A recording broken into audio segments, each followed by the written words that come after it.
Namaste, we are members of HinduYUVA at University of Washington, Seattle. We have with us today Mr. Mihir Vaidya, who is the Regional Vice President for Ekal Vidyalaya in Northwest America. Today he will be talking to us about what work Ekal is doing and what he is doing as part of it. Welcome Mihirji. Namaste. Namaste. Could you first tell us about the work Ekal does and how you got involved with it? So Ekal Vidyalaya Foundation is a charitable trust in India, and it is a 501c3 organization in the USA also. So basically it is recognized by the government, and they basically run single teacher schools in the tribal and remote villages of India. So, so the word Ekal Vidyalaya literally means single teacher school. Now government of India has classified the demographics in the nation as urban India, rural India, remote India and tribal India. Now the way they define it is depending upon the population and accessibility of the region itself. So tribal and remote India typically falls under population of around 1500 or less people per village. Now these are the places where today there is no formal education. People are mostly ignorant of their rights. They have never been exposed to any kind of math or study of any kind of education basically. And so when you don't have education, along with comes so many different vices in the society, exploitation from the city folks and so on. So the main objective of Ekal is to go and educate the children in these villages, and also educate. So a byproduct of educating children is also educating parents, because children who learn from school go and teach their parents. Or we have also observed that in some certain schools the parents come and sit at the back of the class. So concept is single teacher school. One teacher teaches around 30 to 40 students. That's the typical strength in any Ekal school. And a student who graduates from Ekal Vidyalaya is it is recognized equivalent to the third grade as per Government of India standard. But the observation is a student who graduates out of Ekal school fits into typically between third and fifth grade in a formal government school. So it really is primary education, where we teach them basic literacy, math, science, environmental education, how they have to be aware of their natural resources and how they can utilize them to their benefit and so on. Physical education and handicrafts, some vocational guidance and so on. That's education. Now let's say you are educated but you don't have money. What's the point? So next step in Ekal's charter is basically to educate the elders in the villages. Let's say you have education, you have basic literacy, but let's say you don't have health. What's the point? So next step in Ekal's charter is to give some kind of health training and sanitation related education material, where they teach people how to keep the environment clean and how to prevent diseases and so on. Focus is mainly on women and children's health. In certain areas, there are voluntary medical vans who go to these remote places and they give services free of charge. Now you got education, you got health, but let's say you don't have money, then even then your life is not mainstream. So they also teach the elders. They give some kind of vocational training. They make them aware of what their rights are, what Government of India provides them in form of different schemes and so on. How to interface with the nearest municipality or the taluka place and so on, and get some infrastructure built into the village. So that's going one step further. And the final thing what Ekal calls is called empowerment education, wherein they educate again the elders. They educate them about their rights, and specifically focusing on the Right to Information Act, so that the city folks don't really come and exploit them, or if they need some help from government, they know how to go about it and so on. So it's mainly about upbringing of the village and plugging them into the mainstream India. Idea is not to make all of these people rocket scientists and get them to the USA, but mainly making them aware of who they are and kind of not forget them. That's the idea. So Mihir, could you tell us about how you got involved with Ekal Vidyalaya? Yes, so three main factors which got me towards Ekal was love for the motherland and a desire to do something for it. Trust factor, trust in the organization itself, and the impact the organization has on the world in general. So basically, so when I first came to the USA, I was like so happy to see, wow, the prosperity in this country and so on, which also caused a very strong desire to give back to the motherland within me. So the desire was always there, but I was looking for some good channel where the channel which I trust works and at the same time has a profound impact on the people in India. That was what I was looking for. So while I was a student, and this was in Dallas, around at least 5 or 6 years back, I met a small girl through her mother. Her name is Natasha. So she used to create greeting cards and sell them on the occasion of Diwali or New Year's and so on. And the idea was to collect money to sponsor Ekal schools. So from her I got to know about Ekal, and then I had an eye for Ekal. Okay, do I see or hear about it elsewhere? And gradually I met people who have been working with Ekal for a long time. I met a couple of founders who founded the Ekal Vidyalaya Foundation of the USA. I met some friends who have actually gone and visited Ekal schools, and this continuous feedback about the system which came back to me from various sources kind of made me get attracted towards the cause. Now, Ekal today runs around 27,000 schools all over the country. Now, that is a huge deal. It kind of is an implicit proof that the thing works. More than 800,000 students today benefit from the system. So all these matters combined kind of propelled me towards the cause. Now, as part of my work, I joined Microsoft, and Microsoft provides a big platform for non-profit work or volunteer work. So basically, Microsoft they encourage employees to give and volunteer. And 1 month in a year, October, that's what they call as Give Campaign Month, during which different non-profit organizations are allowed to actively solicit donations from fellow Microsoft employees. Now, with such a huge platform, I mean, there was no way I can't do it. So basically, I knew about such a great cause. I want other fellow Indians within Microsoft to know about it. And so it started as a small group of 5 people trying to talk Ekal within Microsoft. And then from there it has grown, and today we have a formal chapter within Seattle with around 20 to 30 volunteers. So that's how I got pulled into it. Yeah, you told us there are so many schools that are run by Ekal in India.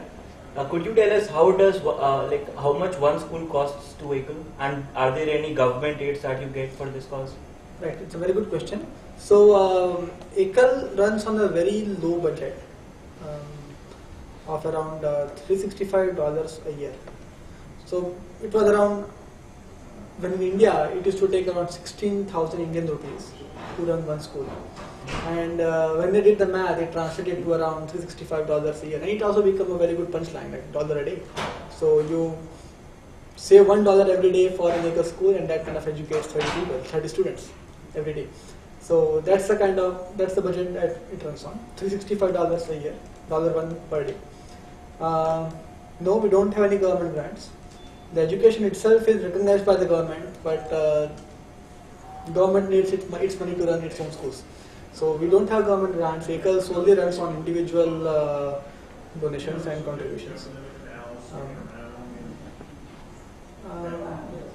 We have little corporate funding, not much, but chairman of ZTV, Subhash Chandra, is also chairman of Ekal, and he has kind of donated office in New Delhi.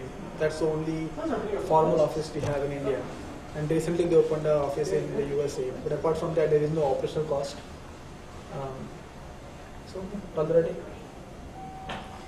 Yeah, this amount seems like really less when you think in terms of dollars. But could you tell in detail how, with such a meager amount, how could you manage a whole school for 1 year? Yes. So Ekal strives hard to keep its operational cost low. Now, typically a non-profit organization, the major chunk of money goes in paying its employees. Ekal has no officers on its payroll at all. There are no CEOs, there are no chairmen, there are no directors, nobody. Only paid employees in Ekal are the teachers and their supervisors. That is it. And these people are not paid a full salary. They are paid something called an honorarium, which amounts to around 500 to 1000 Indian rupees per month, depending upon the grade and the seniority of the person, and also the region, the living cost in the area. But so that's how we keep the operating cost low. Around 36% of the total money allocated to a school goes towards the pay. The second 35% approximately, it goes towards the R&D and the teacher training. So we do train the teachers every 3 months. There are quarterly training and then there is annual training, which is kind of a long one. Quarterly trainings are weekend trainings kind of things.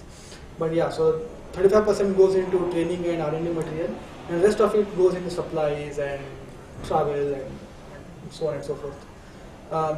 But you see, when somebody gives money, right, $365. Now $365 itself doesn't run a school. I mean that's really ridiculous. It's not sufficient.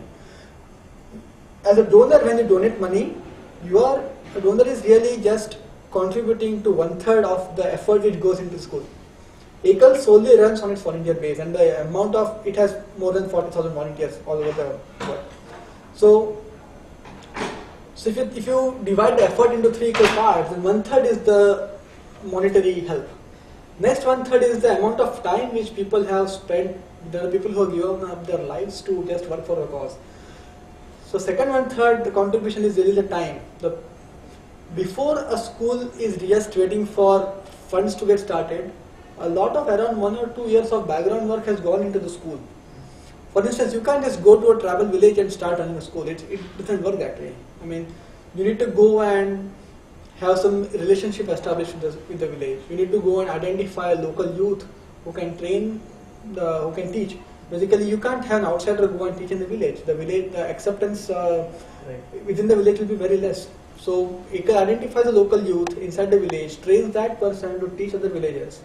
So that the idea is to overcome the barrier of culture and language and local dialects and so on. For an outsider, it's hard to get assimilated into the local environment. So identification of the youth who is going to teach. Typically, we identify persons who are 7th or 8th grade, approximately that level, and so establishing a relationship with the village panchayat. Like once you go and start school, I mean, we don't want the organization to get kicked off or anything. So it takes some time, 1 or 2 years for the thing to get established.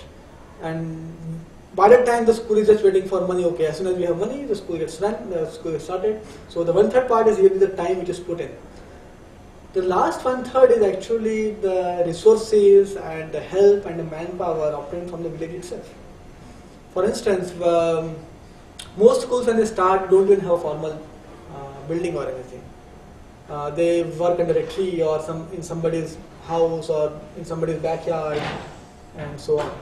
So gradually as the school progresses and the villagers see the value in the school and the value of education and the benefits that they are reaping, it's very common that the villagers come together and they build a building for the school. I mean, they have all the skill set, they have manpower, they just need motivation. So 1/3 is really coming from the village itself. So $365 runs the school. That is true, but also not true, because there is so much other things going on at the same time. Nice. There are some other organizations who also work in the education sector in India. How would you say Ekal is different from those? all other organizations, each and every one of them, no exceptions, who talk about education or talk about helping children in India or so on, work only in urban areas or urban slums or little developed rural areas. Nobody goes to tribal regions. Mainly because, as I said earlier, because of the remoteness of these places. It is so hard to reach there. As I said, it would take you 20 miles of walk to even reach to the village. So it's these are very difficult regions. It's very difficult to work there. It's very difficult to establish relationships with the local people there. Nobody is there today. It's only Ekal is the only organization who reaches these places to help people. In fact, Ekal will not go to a village which is already benefiting from either the government or some other non-profit. Ekal does not do any duplication of work. It will go to places where there is nobody else is working. All other organizations, they have some kind of intersection with each other. But Ekal is exclusive. Only remote and travel. Ekal will never work in urban slums, for instance. It will always go to tribal villages only. So I think that's a big, huge differentiating factor. Right. And believe it or not, this tribal regions is the biggest chunk of India today. More than 70% of the Indian land mass is tribal. It's very important to be there. Otherwise, those links will be lost very soon. So if somebody decides to sponsor a school, is there a way they can keep a track of how school is performing? Yes. So, yes, but there's a small caveat. Basically, if you sponsor an entire school or multiples thereof, it is $365 or multiples of 365 per year, then then the donor will be able to track the progress of the school. So Ekal gives them something called a donor ID, which they can use to log into our website, ekalindia.org. And from there they can see what all schools they have sponsored, and if you click on every individual school name, they tell you who the teacher is, how many students are learning, and how many boys, how many girls, some demographics and statistics, where exactly is that school located, the village and so on, what is the nearest taluka or district, or how far is the nearest railway station and so on. So there is very, very detailed information of the location, and there are periodic progress reports. So how are the kids going? I mean, how much are they learning? Is the school running regularly or not? Are the children attending the school or not? And so on. So yes, such information is available. The donors also get a letter from the school, from the foundation every year, which has this report in it. Apart from that, many donors whom I have met have also gotten handwritten letters from the students and the teachers, kind of thanking them for helping them out and so on. So yes, there is ample transparency in the system. But again, as I said, Ekal doesn't have any officers on its payroll. It's very difficult to hire somebody to do detailed calculations for every small $10, $20 we get. It is difficult, and it would be a big overhead to our admin costs if we start tracking, if we allow people to track every small donation. That's why currently we are restricted only to multiples of a school. When people donate in multiples of a school, we have that facility. Okay. But transparency is our motto. It is a very transparent system, and you are welcome to go and check out schools if you want in India and so on. Okay, so even like it's possible for persons who haven't sponsored a school to go and visit a school? Yes. So Ekal has a unique concept called Van Yatra. Okay. So basically anybody is anytime welcome to go and visit schools. But see, most of these places are very remote and it is difficult to reach there. It would typically take you 20 miles of a walk to actually reach the village and so on. Some schools have graduated, and I mean when I say graduated, they have been there since a while and have developed so much that now there are roads towards that village and so on. But most schools still today are very remote and it's difficult to reach. That's why Ekal has this scheme called Van Yatra, where if you give 15 days period notice or notification, then Ekal have the supervisors who kind of go from one school to another and make sure that things are smooth and there are no conflicts, the teacher is getting paid and school is performing smoothly and so on. So typically if you, and every supervisor has around 15 to 20 schools under him or her, and his or her job is simply to go and monitor, supervise all these places. So if we have around 15 days grace period, then basically we get the donors or visitors, we hook them up with the supervisors. Since the supervisor is going anyway, we get the visitors can tag along with him or her and get a chance to look how the school is running and so on. But yeah, if you want to go by yourself and check it out, yeah, most welcome.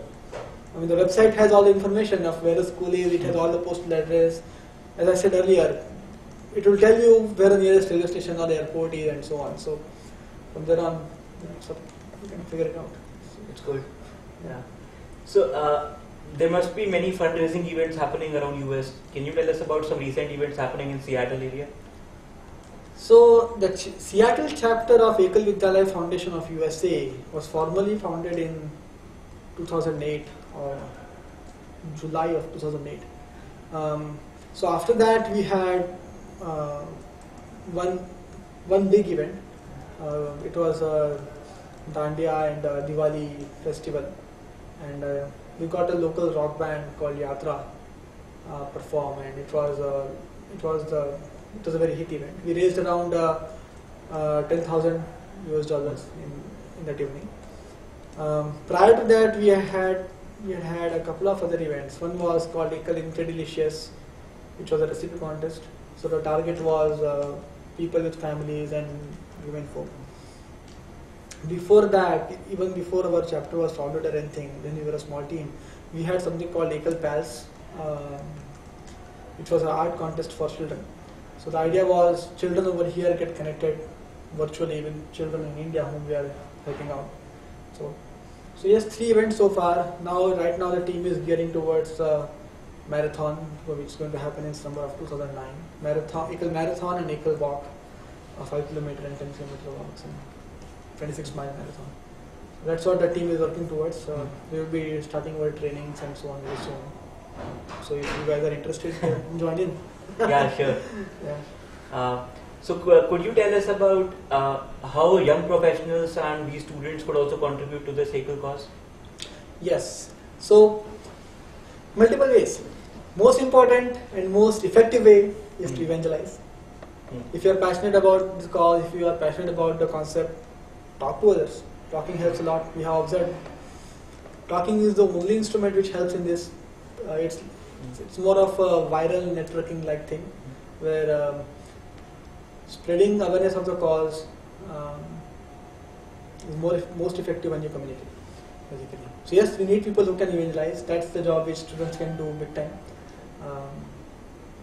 Another very good initiative would be to actually found a formal chapter within university and so on. So we could very well have Ekal Vidyalaya Foundation chapter in University of Washington or other universities around the nation and so on, where we can organize talks or lectures by eminent people in the education area and India's development field and so on.